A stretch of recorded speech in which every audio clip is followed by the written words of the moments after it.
Labdien, draugi! Temats, ko šodien vēlos pacelt, ir par eksportu un valodu. Piemēram, ja jūs ejat uz Vāciju, Norvēģiju, Itāliju, nav svarīgi. Jautājums, vai mājaslapai ir jābūt angļu valoda tikai vai arī lokāla valoda? Piemēram, ja jūs ejat uz Vāciju, vai jābūt vācu valoda? Tas ir liels jautājums. Šodien gan bieži dzirdam mūsu webināros, tāpēc vēlējos arī šeit viņu pacelt un izrunāt. Lūk, zelta standarts šajā situācijā ir mājaslapai ir jābūt lokālā valoda.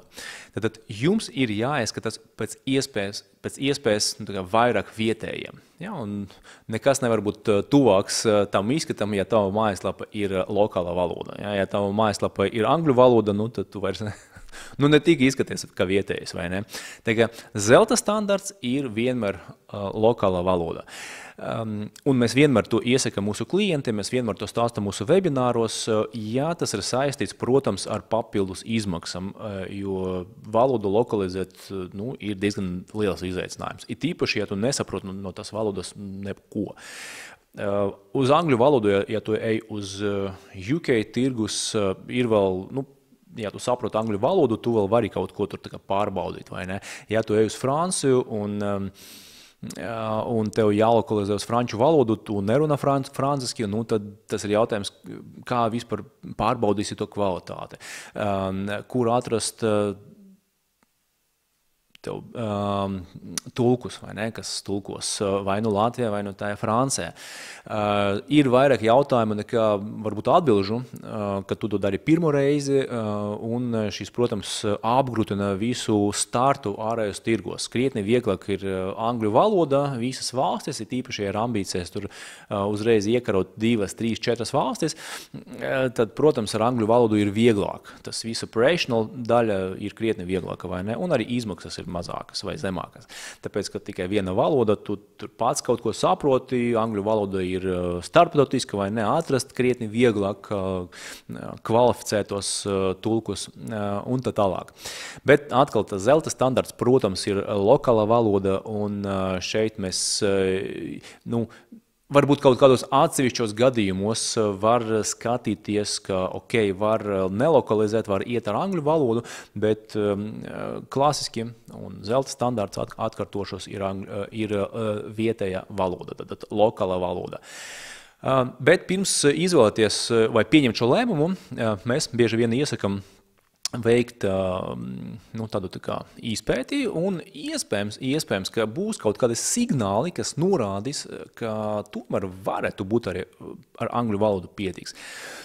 Un viens no tiem momentiem, ko mēs skatāmies, kā līkums, ir konkurence. Ja? Tad tu aizies Google meklētāju, tu pameklē savus konkurentus tajā konkrētajā valstī, piemēram, Francē, un paskaties, kā reklamējas konkurenti, kādas valodas viņam ir mājaslapa. Ja tur visi ir gan Google reklāma, gan organiskie, ir starptautiski zīmoli, kuriem ir visur mājaslapa reklāma, pieņemsim, ir tur franču valoda, un pēkšņi tu klikšķi, un pēkšņi tur ir mājaslapa angļu valoda.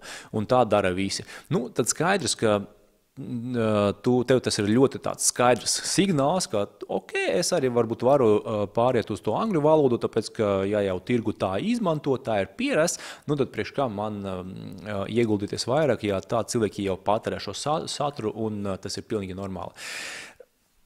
Bieži vien šādas situācijas, mēs neesam redzējuši ļoti daudz un pat daudz situācijas, kad konkurenti ārējos tirgos reklamējas vai mājaslapas ir angļu valoda. Pat lieliem gigantiem, pat lieli giganti cenšas maksimāli pielāgot savas mājaslapas vietējiem tirgum. Čehu valoda, franču valoda, vācu valoda. Un paskatoties šo, kad mēs pētam tirgus, mēs ļoti labi redzam, ka principā gandrīz vai visur. Tu skaties, kā cilvēki ir reklamējis, tu skaties, kādas viņam ir mājaslapas, un tu redzi, ka tur nav tur angļu valodas, vai ne? Un šis ir tas signāls, bet ja jūs pēkšņi redzat, ka tur ir angļu valoda visiem, fine, tas ir ļoti labs signāls, vai ne?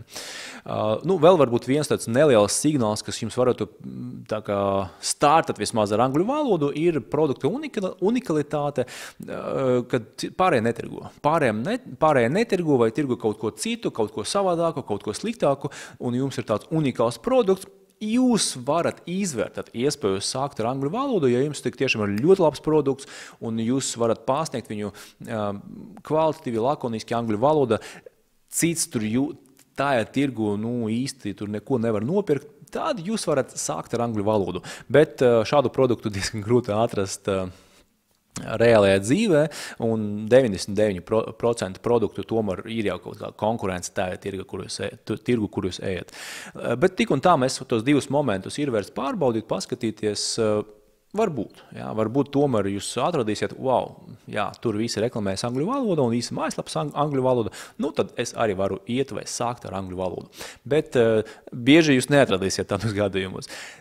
Zelta standarts ir lokālā valoda, un es uzreiz varbūt nedaudz vienu soli tālāk es paiešu, un tad es teikšu, ka tā arī laba prakse, ka jūs sakat nevis tulkot mājaslapu, bet lokalizēt, un priekš lokalizācijas mēs ieteiktu vienmēr izvēlēties native speakerus, kas ir tajā valsti lingvisti, tajā valsti, kur jūs ejat. Nevis Latvijai jūs pasūtat pie Translation Agencies tulkojumu, bet jūs atrodat tajā valsti, native speaker, native lingvists, un dodat viņam uzdevumu strādāt ar tekstiem. Kvalitāte sanāk pavisam cita līmenī. Es ceru, ka man sanāca atbildēt uz šo jautājumu. Ir svarīgs jautājums, atbilde ir pietiekami skaidra, un es ceru, ka tas palīdzēs jums sasniegt labākus rezultātus eksportējot. Lai veicas!